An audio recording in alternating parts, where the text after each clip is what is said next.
Bonjour et bienvenue dans cette nouvelle vidéo. Aujourd'hui, nous allons voir comment changer son DNS et l'intérêt de cette action. La vidéo se déroule sous Windows 7, mais dans le principe, vous avez exactement les mêmes possibilités sous l'ensemble des Windows disponibles actuellement sur le marché, de XP à Windows 8. Commençons d'abord par nous rendre dans le centre de réseau et partage via le menu démarrer et le panneau de configuration. Le but est de nous rendre ici, dans la connexion au réseau local, de faire un clic droit et d'aller dans Propriétés. Vous avez ici un certain nombre de connexions et celle qui nous intéresse est la connexion IPv4. On va donc se positionner dessus, puis faire Propriétés. Ici, il y a donc une case appelée Utiliser l'adresse du serveur DNS suivante.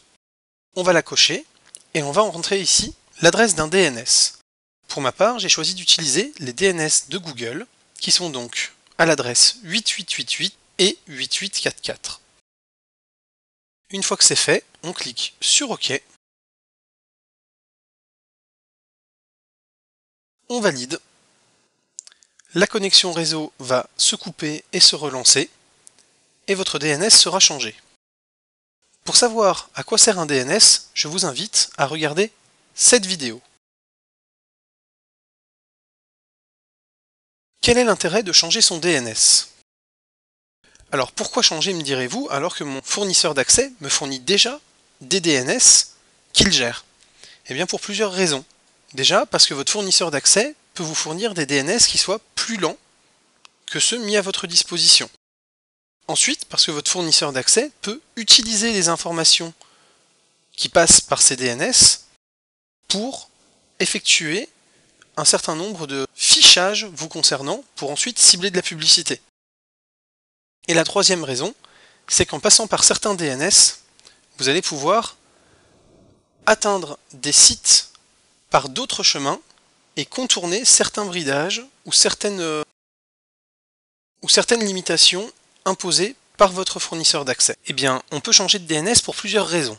La première, c'est parce que celui de notre FAI n'est pas assez rapide et que l'on veut gagner en temps lors du chargement des pages. Pour ce faire, quand vous tapez votre nom de domaine et que le DNS doit faire la conversion, le DNS de votre FAI peut être un peu plus lent qu'un DNS externe et donc vous pouvez gagner de précieuses secondes dans une journée de navigation. Il y a aussi la fiabilité. Il arrive parfois que les DNS de votre FAI ne fonctionnent plus, et dans ce cas-là, vous ne pouvez plus accéder à des sites internet en attendant la réparation. Certains DNS proposés, comme ceux de Google ou OpenDNS pour ne citer qu'eux, sont parfois plus fiables et permettent donc d'éviter ce type de problème. Mais il y a aussi des DNS qui proposent des services supplémentaires, que ne proposent pas forcément les DNS de votre FAI, comme par exemple l'autocorrection, l'anti-phishing, des propositions automatiques quand vous ne trouvez pas le bon site, ou des choses comme ça. Je prends un exemple concret. Si vous utilisez par exemple les DNS de Google et que vous tapez google.cmo au lieu de google.com, il va automatiquement vous rediriger vers google.com. Ce n'est pas forcément le cas de l'ensemble des DNS. De la même manière, si vous cliquez sur le lien d'un email que vous avez reçu et que ce lien a été indiqué sur certaines bases de données spécifiques comme étant le lien de phishing, et bien par exemple, quand vous allez atteindre le site de votre banque, il va automatiquement vous indiquer que vous n'êtes pas sur le bon site et vous rediriger vers le vrai site de votre banque. Cela peut donc vous éviter un certain nombre de déconvenues, et c'est un service qui n'est pas forcément proposé par l'ensemble des FAI.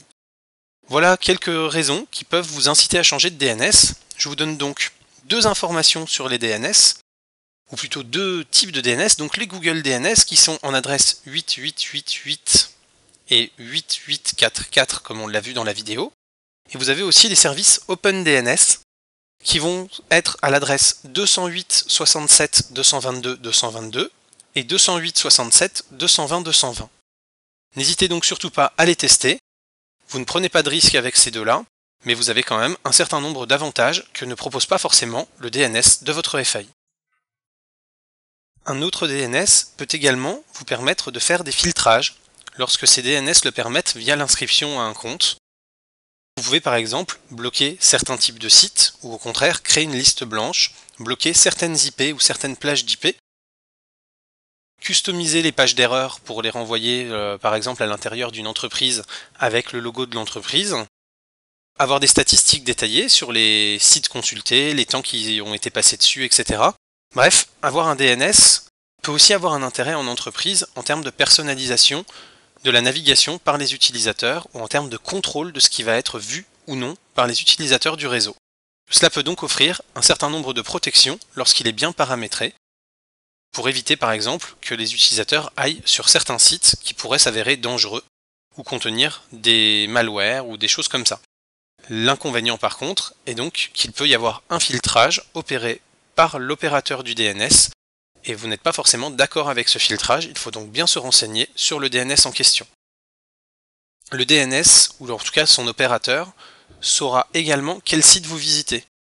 Donc il est important de bien faire attention au DNS que vous allez choisir pour être certain que cela ne vous pose pas de problème, que l'opérateur du DNS en question sache les sites que vous visitez. A très bientôt pour une nouvelle vidéo. Vous avez aimé ma vidéo? Alors, j'aime, je partage